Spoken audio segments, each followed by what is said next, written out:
Stores are ready to act on a state tax package. New York woman tells of her close personal relationship with the late JFK, the transit authority to make several changes in subway operations to meet financial losses. This is Lester Smith reporting. Next news as it happens, next scheduled news, 11 o'clock over WOR Radio 710, the Talk of New York.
Trauma once over a Tinker toy. Do you remember Tinker toys?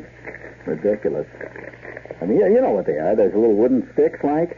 Remember those things with the wooden sticks? With the, can you guys hear me in there? You all seem to be... I asked you a question. I'm getting no answer. Do you remember what Tinker toys were or not? Right. That's correct.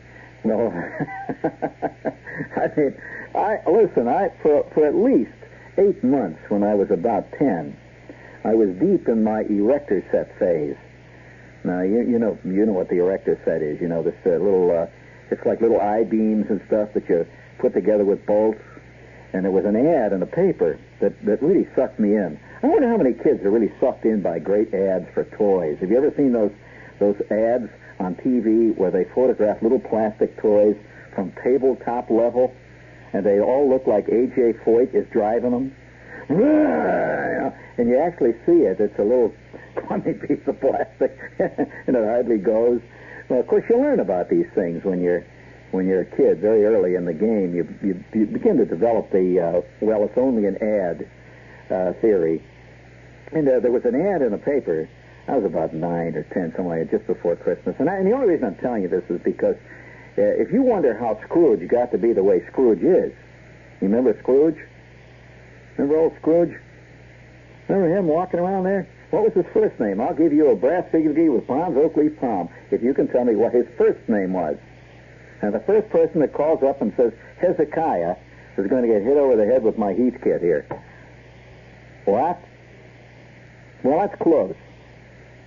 All right. That's close enough for Jazz. Ebenezer Scrooge. And how many of you remember his partner? Very few people remember his partner. You know, he was in business, old Scrooge. Yes, he was part of little business, the small business associations. Yes, his partner's name was Barley. That is correct. And what was his first name? What was his first name? Well, he had a bad time. I mean, it was pretty rotten to, find yourself in partnership with Scrooge anyway. And how many of you can tell me what Scrooge did in his business? Now, they had a business there, and you remember his clerk. His clerk was a big guy. He was a big guy in the story. He was very famous. He had this roll-top desk and a quill pen, and he worked like 24 hours a day. and the temperature was very cold in the office all the time. You remember he was always trying to raise the thermostat, and he was complaining all the time it was cold. And every time he would inch the thermostat up, Mr. Scrooge would holler from the next room, "Who turned up the thermostat?" Do you remember that? Well, what was the name of that clerk? Well, I'll tell you, because now we're getting very esoteric, and since we are now living in an age of total illiteracy, I'll have to tell you what his name was. His name was Bob, you remember? Thatcher, and he had this daughter, Becky. Yes, his daughter's name was Becky, and she played a very important role in the story. Don't you remember she got lost in a cave and all that? So, nevertheless, Christmas can be a very traumatic time. And as a kid, we used to get the funny papers. They called them funny papers in those days. Because in those days they were. Now, of course, they're largely social documents. And after all, the Wizard of Id is a social document. It's not very funny, but it's a social document. And in those days, they had things called comics. One does not call Charlie Brown a comic. That's a quasi-religious parable. Whereas, the comics were really comic. Mutt and Jeff were always hitting each other on the head. And, what was the name of the girl in the comics who was a worker? She, in fact, the name of the comic strip had to do with the fact she worked for a living. Tilly the Toiler. Correct. Well, all right. Now, anyway, these are all these things. I was never hung on comic strips like Joel Siegel. Apparently, all Joel Siegel did as a boy was to go out and drink egg creams, collect baseball cards, play stickball, and talk about the good old days. I did none of those as a kid. I was not involved in stickball, which was a game that only girls named Arlene played, and as far as collecting baseball cards was concerned, that was for kids. I never did that. I never did any of that stuff. I never collected baseball cards. I played checkers a lot, though. At one point in my kid career, I went through a domino stage. Did you ever go through a stage where you played a game fanatically 24 hours a day? Well, that was just about the time when Monopoly, as we called it in our neighborhood, was very big. You know the game where you buy Park Place, you buy a Park Hotel, you buy the Waterworks. Well, no, I don't want to burden you with the story of why we called it Monopoly in the neighborhood. Why? Well, because one of the kids in shop, we had shop, in our school. We took a thing called shop, and that's where you made bookends, and you messed around. I made a corner shelf, the V kind of shelf thing. It was really great. All the shelves, one shelf went uphill, one shelf went downhill, and I gave it to my mother for Christmas. She still has that damn thing. It really, and every year I look at it. I expect one year to look at it and say, gee, could I really make such a good thing when I was a kid? As I realize now, looking at that thing, I must have been just a little bit more talented than your average 2-year-old ape. It was really a bad-looking shelf. I got a C+ on it, but anyway... That was shop, see, and Bolus went through an entire year in shop working on his shop project. We were in 8th grade at the time, and he worked the whole year, and you were supposed to turn in this project at the end of the year, and that's how you got your grade. Well, he made the most magnificent inlaid, beautiful. He made it inlaid, it was on a big piece of 5-ply, and he got different colored woods and all that jazz, and he made an inlaid Monopoly board. Yeah, there's a copy of the Monopoly board. It's inlaid. And you know how in the middle of it says Monopoly? You've seen that? Well, we sat down the first afternoon down in Schwartz's basement with Bolus's new Monopoly board, and me and Gaze and Nemeth and Stanley Roper and Schwartz and Flick were all going to play this game. And we started out. By the way, nobody has ever actually won a Monopoly game. I think that's one of the reasons Monopoly is such a very exciting game to play. Sometimes it goes on 8-9 years. People keep playing this game. and we sat down to play, and all of a sudden Gazer is looking at this board, and he says, hey, Bolus, that doesn't look right. And Bolus said, what do you mean it doesn't look right? I got an A+. And Gazer says, no, it just doesn't look right. So something's funny about it. Well, he was the only one that spotted it. He was the only one that could really read well in 8th grade. And there was an extra letter in it. It was Monopoly. Can you imagine making making an inlaid board and you spell it wrong on your inlay, well, it says monolopy. Well, it was much easier to change our language than to change the board. So from that time on, we always played monolopy to this day. I always refer to the oil monolopy. And yes, it's deeply ingrained in my head. So at the bottom of one of these comic strips this week, they had a picture of a kid. You remember when they had ads at the bottom of the comic strips, the Sunday comic strips? I'm talking about the color ones, you know? And they have one of these little ads at the bottom where it says AVT, advertisement, AVT. And it was another little comic strip, and it shows a kid who was a kind of a sullen, moody kid. And it says, Clifford was a sullen, moody kid until one day he clipped out this coupon and received this wonderful catalog showing all the wonders that the Model 27 erector set can make. And it shows him manning it, and he gets it back, and his mother and father says, yes, that would be very interesting to buy for Clifford. And now you see this kid, he's kneeling down in front of a Ferris wheel. You ever seen that ad? A Ferris wheel. And it said it has a motor that actually runs it. It comes complete with a motor. Well, I was, you know, you go through a phase, especially when you're a male kid, of building things. You want to build. It's a deep urge. And the idea of having an erector set where you can build such things as Ferris wheels, motor-driven merry-go-rounds. They even had a drawbridge that went up. Now, we never had any drawbridges in our neighborhood, but it had a drawbridge. You seen that one? It comes up like that. And, man, it was really exciting. And so I started a kvetch, using a New York phrase. I wanted an erector set. And my mother kept saying, well, don't push too hard. Maybe Santa Claus will hear you.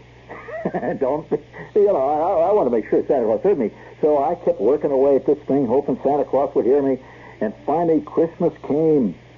And I rushed down. You know, all the stuff was piled up under the Christmas tree. And I got a Tinker toy set instead of an erector set. A Tinker toy set with the sticks, and you could make a windmill. You know, with the little colored paper things, like the vanes, windmill vanes that went into the edge of the slots of the sticks. And I mean, it's hard to explain. It's like ordering $7 scotch and getting strawberry yoo-hoo. Once you got your mind set for a thing, you're not gonna settle for any Tinker toy. So speaking of Tinker toy, this is WOR New York, and we've just started, friends. We have just started. This is a book to friendship and love. To keep it a good time going. Nothing does it like part of the job. The mixer to keep on going and going. The best is ever. Talking about the flavors to keep them wine. Reach up to Canada Dry. Wine mix the best and the best you can buy. Canada Dry. Our terrible land. Canada Dry. Our terrible land. Keep the great times going this holiday season with sparkling Canada Dry mixers. Crisp, clear club soda, smooth-tasting tonic water, and tangy bitter lemon. 3 sparkling tastes that bubble on and on and on. Canada Dry mixers for the holiday tradition. Canada Dry. Why compromise? Will you join me on a one-minute trip to Paris? Close your eyes. Voila, here we are. Of course, I've not brought you all this way without purpose. I brought you to meet Madame Rocha. Ah, lovely. Here, great fragrances are as plentiful as beautiful women. So, isn't it something special to know that Madame Rocha is one of the most popular perfumes in all of France? Its fragrance, like Paris itself, is proud and classic, yet entirely original. And there is more. Parfum de toilette, eau cologne, and many Madame Rocha bath products. And for the men, Monsieur Rocha. Each makes a special gift for someone you feel special about. We must leave now, but remember what I told you about Madame Rocha's fragrance. Wear it always, and come back to Paris soon. Au revoir.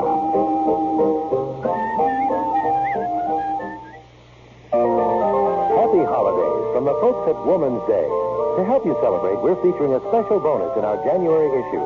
Key excerpts from the book, A Year of Beauty and Health by Vidal Sassoon. You won't want to miss his expert advice on makeup, diet, exercise, hair, and skincare. And there's no better time than the new year to take stock of your finances. For helpful information, read Money Facts to Stretch Your Dollars in the January issue of Woman's Day magazine. And while watching your money is certainly important, you ought to be watching out for your health, too. Look for tips on keeping healthy and happy during these cold winter days. And here's something that'll come in handy, the charming 1976 Woman's Day calendar. Instructions for assembling and framing it are in the January issue. And to keep your house looking cheerful and bright all year long, why not grow some beautiful flowering houseplants? For tips on how to grow them successfully indoors, see the January Woman's Day. Look for the blue cover with the lovely pink houseplant. Yeah, that's exciting, isn't it? Okay. Listen, gang, you can relax. Christmas won't be here forever. And even though there are 20... It's like, well, radio and television is like the newspapers in one way. Have you noticed that the New York Times gets fatter and fatter as Christmas approaches? In fact, I think about 3 years ago, the New York Times had one issue that had so many ads in it before Christmas that it set the all-time record for weight, that the paper weighed the most it ever weighed. And I could believe that it may even go over that this year. How much do you think it was? Just guess now. I'm talking about the Sunday edition. You know, like about 12 pounds? Well, that's a little heavy. That's a little heavy. A 12-pound paper. I mean, if you were to go out, you know, somebody says, hey, listen, if you're going out to pick up the Times, why don't you pick one up for me and bring one back for Aunt Clara, and it weighed 12 pounds, you'd be coming back with... No, actually, the most it ever weighed, as far as I know, was around 8 pounds, which is a lot of paper. I mean, that's a lot of lining for a lot of bird cages. Let me tell you. In fact, radio's like that, see, and so is television. As Christmas gets closer, the programs get skinnier and skinnier, and the commercial time gets fatter and fatter, until eventually, your radio's sitting over in the corner, rich and ripe, and it's got leaves growing out, and it's, squirting pitches out at you even when you turn it off. All right, let's start with one of the pitches here. Are you looking for a different kind of gift this year?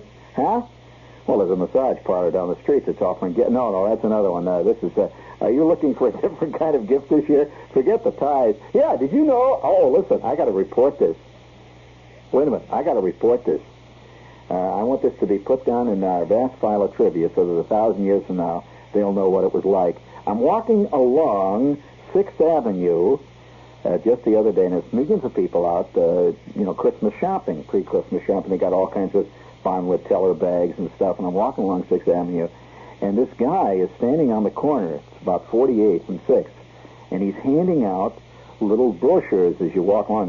He comes sneaking up to you, and he looks you in the eye, see, before he hands it to you. He's selective. He's not giving it to everybody. I mean, it's really discouraging to be singled out of the crowd to be handed a flyer for a porny joint. I mean, they ignore everybody else, and they single you out and give you one. Now, wait a minute. He's handing out these porny flyers. These little flyers that tell you, come to Manalazonga for an afternoon of really voluptuous living. So he's handing these things out, and he shoves one in my hand, see, and I'm talking to this guy, and I have it in my hand before I even know what happened. Here, buddy, here. I look at it and say, what the heck is this? And it's got little holly leaves all around it. It says the Times Square Artist Models and Wonderful Afternoon in the Arabian Nights massage parlor is offering a Christmas special, a gift-giving Christmas special. It says, give your connoisseur, discerning friends a gift coupon. How about that? Isn't that kind of great? Give your boss an afternoon down at Madame Lazonga as a gift. Well, are you looking for a different kind of gift this year, friends? Forget the ties, colognes, and cigarette lighters. Come down to Willoughby Peerless and see the popular Kodak 455 movie deck projector. It makes home movie viewing easy with features like automatic threading.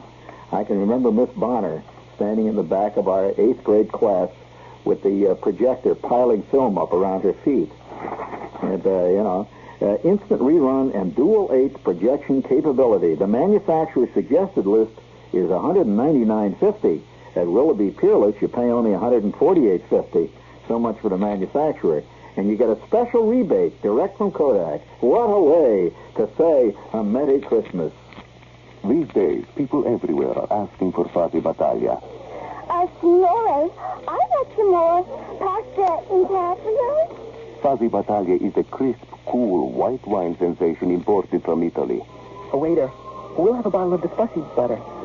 This fizzy water. This number 12 here. Fuzzy Battaglia is a wine that comes in a classic amphora-shaped bottle and goes back to the time of the Caesars. Bruce, let's have some more. F-A-Z-I. Fuzzy Battaglia goes with just about everything. Meat, fish, salad, or just conversation. But to ask for Fuzzy Battaglia, you've got to be able to say Fuzzy Battaglia. Yes, Charles, I'll have a little of that fancy batsy. No, the fuzzy baggies, the juice bird. In spite of all this, Fuzzy Battaglia has become one of the world's most asked for white wines. Why? It's hard to say. Boy, that was a dynamite lady there on that commercial. Could you find her again for me there? I mean, she's been drinking at the Amphoras, all right. You can't find it? All right, it's okay. Listen, before we go any further, no, I'm not going to give you any more of those. Rest a little bit. It's Christmas time. What the heck, you know? You know, speaking of Christmas, it brings out the madness in a lot of people, I'll tell you. Did I ever tell you about the girl I knew who carried with her? And she's a well-known actress, by the way. She was so insecure. I think Christmas time is the time when people's insecurities really come popping out. They really do. I mean, it takes a very secure guy to say to somebody, to hell with Mr. Bullitt. I'm not going to send him no Christmas card. Now, that's a secure type, I'll tell you. and it takes... Speaking of Christmas cards, I keep getting mysterious Christmas cards. It's been persisting for years. Every Christmas, a couple of weeks before Christmas, I start getting these cards. And I'll open it up, and the card will say, Love, Pat and Terry. It's been a long time. Pat and Terry? Who the hell's Pat and Terry? Get a Christmas card from Cleveland. It's been a long time. Or I'll open a card, it'll say, My darling, why don't you write? Signed, Myrtle. And there's a Christmas card with a little dog wearing a Santa Claus suit. And who the heck is Myrtle? And I just wonder whether Christmas cards bring out the madness in people. But I did know a girl. Now, I'll tell you, one time I had a very fantastic week before Christmas. It taught me about people's insecurity. And I knew this girl. I was going with her for a while. She was a pretty well-known actress. And about a month before Christmas, she started to get very short-tempered and kind of nervous and twitchy. You ever dated a twitchy person? Yeah, very twitchy, very tense around the mouth all the time, and kind of funny look in the eye. And I'd say to her, "Are you listening to me?" She says, "Yes. I don't blame you for saying that." Say what? What? I didn't say anything. I just want to know if you're listening to me. She never listened, and she'd get very nervous. It's Christmas time. And so I finally discovered why. This went on for months before Christmas, and finally about 3 weeks before Christmas, she says, Would you come over to my place and help me today? And I said, do what? I was getting a little tense myself at this point. I said, do what? She said, well, I know what I'm going to do, but I hate Christmas, and I need some help. I said, what is it? What's the help? What is the help? She said, well, come on over this afternoon. I'll see you too. So I said, well, okay. I figured, there's going to be a little sherry and port drinking and a little nuzzling under the mistletoe. But I got over there, and instead, the entire apartment, all over the floor, was covered with envelopes. Clean, bright envelopes just laying all over the floor with a Christmas card under each envelope. And I came tiptoeing in. She says, don't step on anything. Don't step on anything. I says, what's up? She says, just follow me. And we go into her. She had this little breakfast dinette thing. And we sat down at opposite sides of the dinette, and she had in front of her a big, fat notebook, a loose-leaf notebook. You know, the little kind that has a leather cover that you're supposed to carry with you, and it had 5 rings. And it was fat. It was about as fat as a cantaloupe, really fat, and had millions of addresses in it. Absolutely packed full of addresses, and they were written in pencil and in pen. Some of them were written in lipstick. Some of them were written in blood. They were written in all kinds of stuff, like grape juice. And I said, what the heck is this? My Christmas list. My Christmas card list. She says, now, when I read these names off, you see if you can find the Christmas card out on the floor there. You look around and check it off as I give it to you. And she says, all right, now, here's the first one. Alonzo J. Flywheel, 1614 Cullum Avenue, Chicago, Illinois. I said, Alonzo J. Flywheel, 1617 Cullum Avenue, Chicago, Illinois. Who is he? She says, never mind, find the card. So I'm looking for the card, and finally, way over under the fern, I find Alonzo J. Flywheel. I said, over here, Alonzo J. Flywheel. She says, okay, now put the card in the envelope and seal it up. And hold it up so I can see it. Make sure you're sending it. So I pick up the card, and there was this very expensive Christmas card, you know, the kind that folds out, and it plays Noel for you. And it's got little elves that come out and run around the floor. It's a fantastic Christmas card. And I put the whole thing back in the envelope, and I seal it. And I said, okay, it's sealed. She says, all right, now, hold it up so I can see it. So I hold it up. She says, now, put it over on the table in the corner. So I tiptoe among all the other cards. I lay it on the table, and she checks it off. She says, okay, now, Bernice and Roy Cleverman, 1422 Avenue B, Madison, Wisconsin. This is Maurice and Roy Cleverman. No, she says, Bernice. I said, oh, Bernice and Roy Cleverman. Okay. So I look around. It takes me about 15 minutes. I finally find that card. And I finally had to ask her, after 6 hours of addressing cards and putting them in, I said, who are these people? Who is Flywheel? She said, I don't know. I said, you don't know? She said, I can't remember. I said, but who is Cleverman? I don't know. Don't bother me. I've got to get these cards out. Well, that afternoon, I learned that some people send Christmas cards to people they only once vaguely knew for 10 minutes in their lives. They're so insecure, they have to send Christmas cards to guys that work the elevator at an agency once where they bought insurance.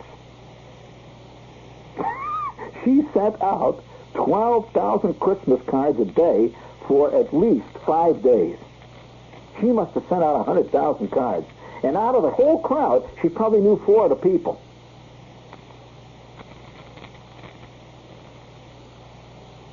And I aided and abetted her. She almost sucked me into it. I began to get nervous about not sending Christmas cards. I began to worry. I began to see that maybe I myself was amiss. Christmas values are up.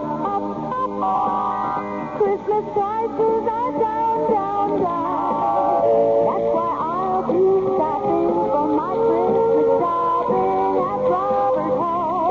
at Robert Hall. With less money to Christmas shop for clothing, a lot of people are rediscovering Robert Hall. They're coming back to quality, wide selections, favorite fashions, personal service, big savings, all the things that made Robert Hall, Robert Hall. For clothing gifts to family and friends or dress up for the holidays, welcome to the store that made value a byword. To regular customers, first-timers, or the ones rediscovering, it's a pleasant surprise that even now clothing dollars can go farther. Shop Robert Hall. Yeah. Well, listen, now for Christmas, men's dress shirts, turtlenecks, etc., 2 for $7 at Robert Hall. They're open until 9:30. You know, I keep thinking about that girl every time I see her on television. She does all kinds of TV dramas, and she's in the movies a lot. And every time I see her, I think of her nervously. every year, getting out her vast Christmas card list.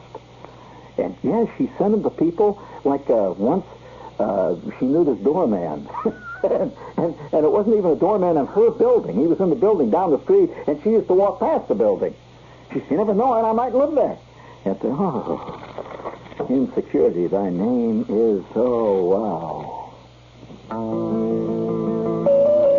You're the guest at Sunday dinner with a European family. There's a chill in the air, so your host has just added another log to the fire. His flaxen-haired wife is serving you lamb, simmered in a sauce light as anything you've ever tasted. Welcome to Italy, northern Italy, where it borders Austria, France, and Switzerland, where they drink a wine called Valpolicella, a fresh ruby red that's as different from other Italian wines as seasoned beef is from Saltimbocca. And yet as different as Valpolicella is from other Italian wines, it does share something in common with the best of them, a classic Italian name, Rufino, a name that's meant great wine since 1877. So when you're looking for a robust wine that's perfect in roast, lamb, and veal, ask for Valpolicella, Rufino Valpolicella, imported by Scheffler and Company, New York.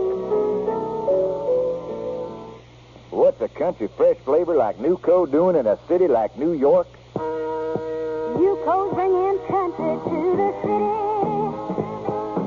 Nuco's got that country fresh taste. Nuco's bringing country to the city. Nuco puts a smile on your face. Heck, I'm a big city now, but it wasn't always that way. I sure used to miss that back-home country fresh taste of just big peas and carrots, corn and beans. Oh, my. But then Elsie, too, she's really big city. She put me on to Nuco margarine. It comes in both thick and soft forms, you know, and Nuco's got a real country fresh taste that makes anything you put it on taste country good. So now it's Elsie and me and Nuco margarine. We're in a big city to stay. Nuco's bringing country to the city. Nuco puts a smile on your face. Dear Santa Claus, me and all the other elves have been thinking, isn't it time you did something for yourself for a change? You're self-employed, right? And you're not getting any younger, Santa. So please, before December 31st, drop in at the Lincoln Savings Bank and open a Keogh retirement account like you've been promising to do. Like anybody else in this for himself, you can save up to 15% of your income in a Lincoln retirement account and not pay any taxes on it until you retire. You can save up to $7,500 a year that way without paying any taxes on the $7,500 or on the interest. That's like the IRS playing Santa Claus. We know how busy you are now, but you've got to do it this year so you can save on this year's taxes. Please see the Lincoln this year, Santa. You've got to start planning for your old age. Member FDIC. Oh, P.S. If you don't believe the elves, call the Lincoln at 782-6000. Have you ever had a conversation with a cow? This is Victor Borger speaking to you from the old country. You do know, of course, that one reason for Denmark's fame is the fact that Denmark is cheesemaker to the world. Hans Christian Andersen is just an extra added attraction, by the way. But what Andersen did to the fairy tale does Danish cheese to the dairy tale. And that's why I'm here. So you can get it from the head of the organization. So I'll ask my friend here to say the word. Okay, move on.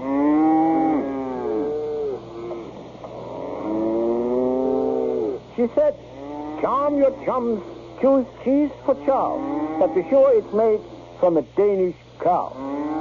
So whenever you ask for cheese, be sure to say Danish cheese, please. Yes, that is very funny.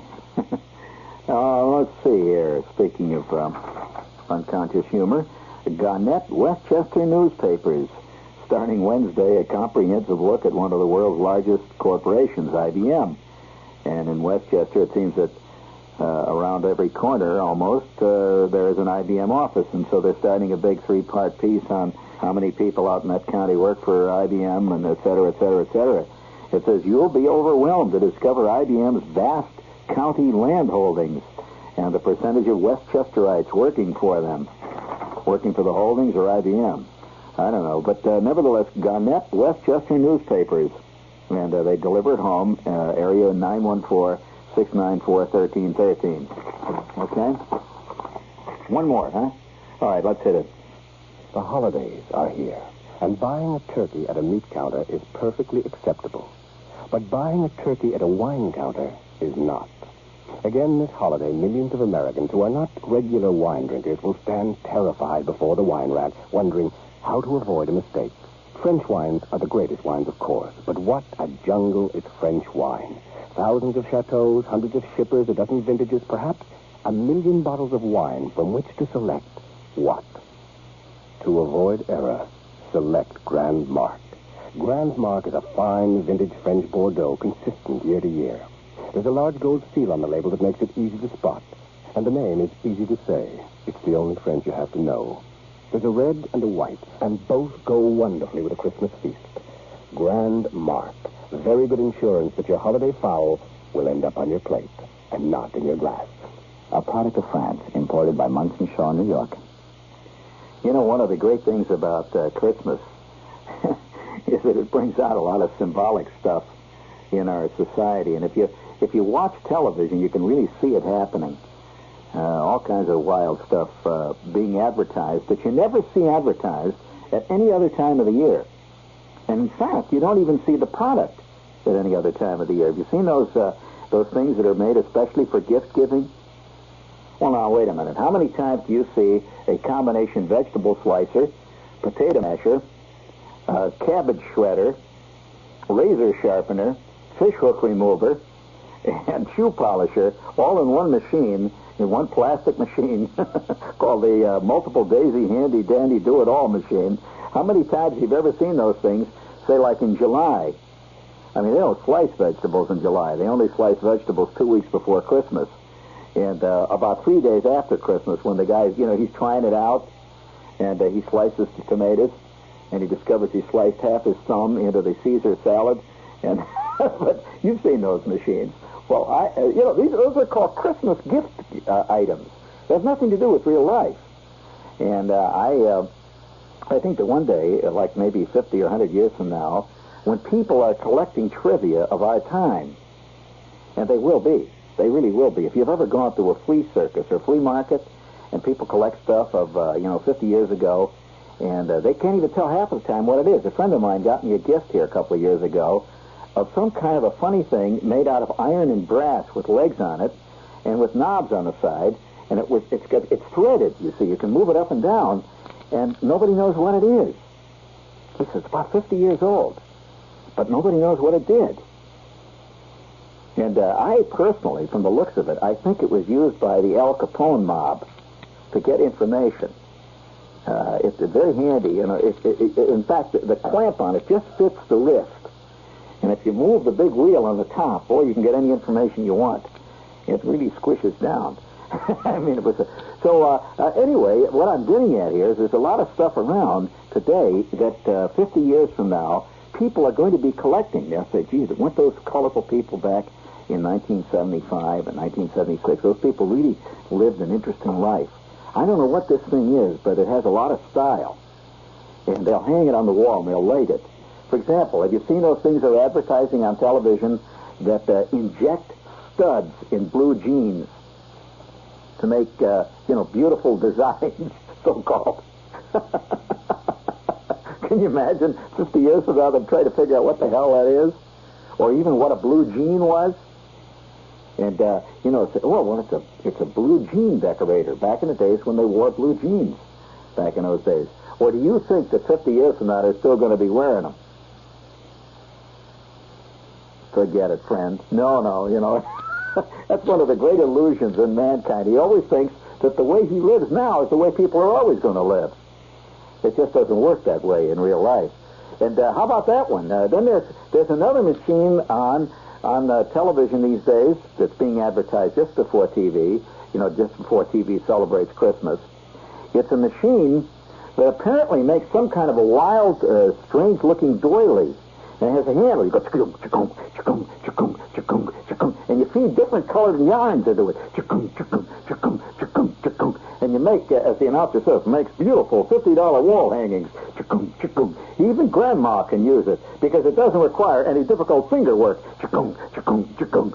Well, I can see that machine 50 years from now being collected by a collector, and he'll have not the slightest idea what the hell the thing did.